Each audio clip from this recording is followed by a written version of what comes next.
దళిత బంధు అనే కార్యక్రమం ప్రవేశపెట్టే క్రమంలో మీ అందరితో కూర్చున్నాడు. పాటలు రాసింది మీరందరు కూర్చున్నారు, డిస్కషన్ చేసింది, గంటలు గడిపారు సార్తో. ఒక 125 అడుగుల అంబేద్కర్ విగ్రహాన్ని ఇవాళ ఆ మహానుభావుడు, ఏ మహానుభావుడు రాసిన రాజ్యాంగం వలనైతే మనకు తెలంగాణ సిద్ధించిందో ఆయనను గౌరవించుకుంటూ అపురూపంగా ఇవాళ ఒక టూరిస్ట్ అట్రాక్షన్ లాగా హైదరాబాద్కి అంబేద్కర్ విగ్రహం పెట్టుకున్నాం. మన సెక్రటేరియట్ ఇవాళ అత్యద్భుతంగా వచ్చిన సెక్రటేరియట్, దానికి కూడా డాక్టర్ బాబాసాహెబ్ బిఆర్ అంబేద్కర్ అని పేరు పెట్టుకున్నాం.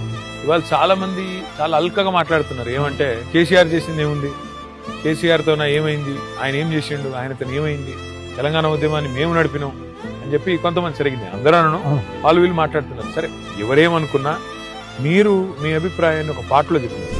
అత్తడే లేకుంటే తెలంగాణ యాడుంటుండే, అత్తడే రాకుంటే తెలంగాణ ఎట్లుంటుండే.